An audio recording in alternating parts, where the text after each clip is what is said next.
Good morning children, how are you? I hope you will be healthy at your homes. और उम्मीद कर रहा हूँ कि आप लोग घर वालों को बिना परेशान किए अपना काम ठीक ठाक ढंग से कर रहे होंगे। तो प्यारे बच्चों, आज के हम इस वीडियो में आप लोगों को आपकी जो मैथ की बुक है उसका चैप्टर नंबर 3 सेकंड क्लास का जो चैप्टर नंबर 3 है गिनो 10 में ये करवा रहे हैं। और हम सबसे पहले थोड़ा सा ये जान लें कि जो गिनो 10 में है इस लेसन को हमने गिनो 10 में ही नाम क्यों दिया है। इसके पीछे क्या कारण है कि गिनो 10 में ही इसका नाम दिया है। इसका गिनो 11, गिनो 12, गिनो 20, गिनो 21 ऐसा क्यों नहीं कहा। तो बेटा इसके पीछे कुछ लॉजिक है। तो हम थोड़ा सा देख लेते हैं कि आप जो ये चित्र देख पा रहे हैं इसमें क्या कुछ हो रहा है। कुछ बच्चे हैं, स्कूल में कोई मेला लगा हुआ है और ये अपनी क्लास को सजाने का काम कर रहे हैं। और क्लास को सजाने के लिए कुछ फूल हैं इनके पास, उनसे मालाएं बना रहे हैं। और इन मालाओं को ये किस तरीके से बना रहे हैं, देखिए ये जो बच्चे हैं ये 10-10 की यानी कि 10-10 फूलों की एक माला बना रहे हैं। हर माला में 10 फूल रखे हुए हैं, 1 2 3 4 5 6। अब 10 से ज़्यादा जो फूल बच जाएंगे यानी माला बनाने में इनको 10 फूलों का ही प्रयोग करना है। और 10 के बाद जितने भी फूल बचेंगे वो ये इधर रख रहे हैं, जो कि ये खुले हुए फूल हैं, खुले फूल। अब अगर हम ये देखें कि एक माला और ये खुले फूल, ये पूछा जाए आपसे एक माला और खुले फूल कितने हैं, तो 10 तो एक हो गए, आपको गिनने में आसानी हो जाएगी। यानी कि 10 वस्तुओं का एक समूह हो गया, तो आपको 10 तक गिनने की ज़रूरत नहीं है। अब आपने क्या करना है, जितनी खुली वस्तुएं हैं वो आपने इसमें जोड़नी है। जैसे ये 10 फूलों की एक माला हो गई, 10 और ये जो खुले फूल है कितने हो गए, 10 के बाद हमने गिनती शुरू करनी है। अगर वो यहाँ पर हमारे पास 5 फूल और रखे हुए हैं तो हमने 5 तक और गिनती जोड़ देनी है। इसमें 5 तक की संख्याएँ और आगे बढ़ना है। 10 के बाद 11 12 13 14 15, तो 10 और 5 कितने हो गए, 15। अब इसी तरीके से दो मालाएं, 10 और 10 20, तो कितने फूल हो गए दो मालाओं में, 20। और 10 की ये हो गई तो कितने फूल हो गए, 30। 30 के बाद एक माला और हो गई 10 की, 40। 40 के बाद एक माला और हो गई 50। 50 के बाद 10 की एक और माला हो गई 60। तो अब हमारे पास 10-10 के कितने समूह हो गए, 10-10 वस्तुएं, हमारे पास वस्तु क्या है, फूल। 10-10 वस्तुओं के हमारे पास कितने समूह हो गए, 1 2 3 4 5 6। और ये 6 समूह 10-10 के जब हमारे पास हैं तो ये सारे फूल कितने हो गए। तो अगर हम इनको गिने इस तरीके से 10 20 30 40 50 60, और खुले हुए फूल कितने बच गए, 1 2 3 4 5। यानी अब हमने गिनती कितनी करनी है, 60 के बाद हमने 61 62 63 64 65। तो अब हम क्या बताएंगे कि हमारे पास कितने फूल हैं, 65। और 65 फूलों में हम कितनी मालाएं बना रहे हैं, 10 फूलों की एक माला होती है, तो 20 की 2 हो गई, 30 की 3 हो गई, 40 की 4 हो गई, 50 की 5 और 60 की 6। तो इसका अर्थ ये हुआ कि हम 65 फूलों से 6 मालाएं और 5 फूल हमारे पास खुले रह जाएंगे। इधर भी ये बच्चे ऐसा ही कर रहे हैं, इसके पास भी 1 2 3 और 4, और खुले फूल कितने इसके पास, 1 2 3 और 4।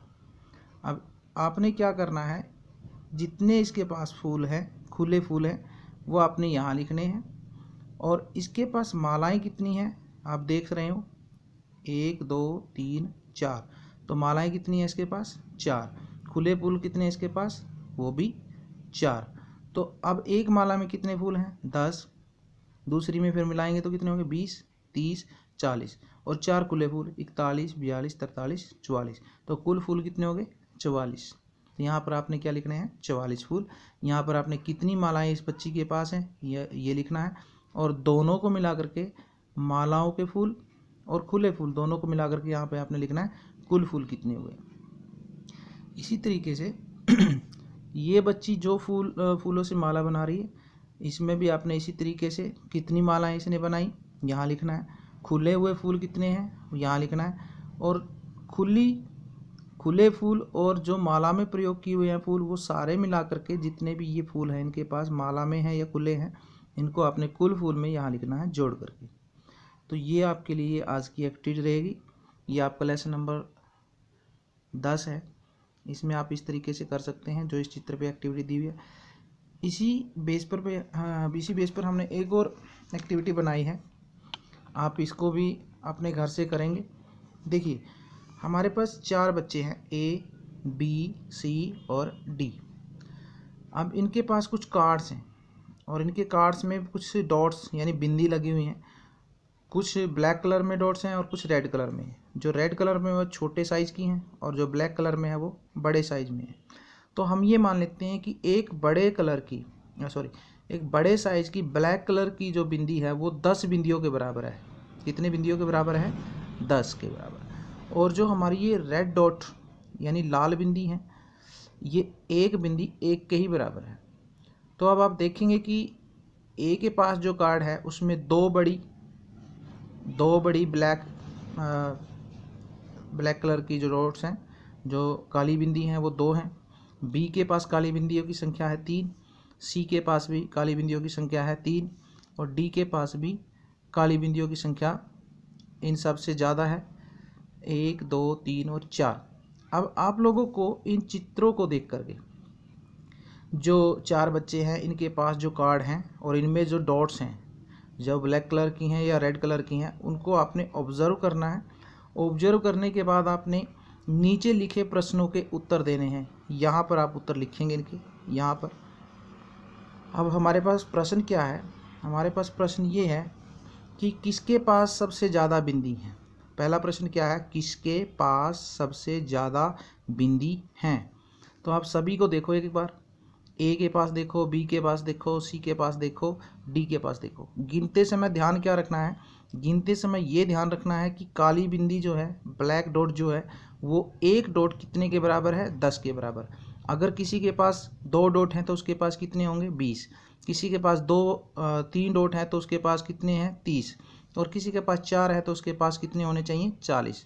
तो आपने ब्लैक डॉट और रेड डॉट को गिन करके और उसका एनालिसिस करके उसको देख करके बताना है कि किसके पास सबसे ज़्यादा बिंदी है, वो आप यहाँ पर लिखेंगे। उसके बाद एक और प्रश्न पूछा गया है, किसके पास सबसे कम बिंदी हैं। किसके पास सबसे कम बिंदी हैं, तो इसका प्रश्न इसका जो उत्तर होगा इस प्रश्न का यहाँ पर लिखेंगे। उसके बाद सी और डी में किसके पास ज़्यादा बिंदी हैं। सी यानी कि सी कहाँ पर है? ये। और डी कहाँ पर है? ये। तो सी और डी की आपने कंपैरिजन करनी है, आपने तुलना करनी है कि सी के पास ज़्यादा है और डी के पास ज़्यादा है। ये कैसे पता लगेगा? जब आप दोनों को गिनोगे और दोनों की बड़ी और छोटी बिंदी, दोनों की काली और लाल बिंदी, दोनों को अगर आपस में तुलना करोगे तभी आपको पता लगेगा कि सी के पास ज़्यादा है या डी के पास ज़्यादा है। जिसके भी पास ज़्यादा है वो आपने यहाँ लिखना है उत्तर के तौर पे। तो उम्मीद करता हूँ आज की इस वीडियो में आपको बहुत सारी चीज़ें समझ में आ गई होंगी।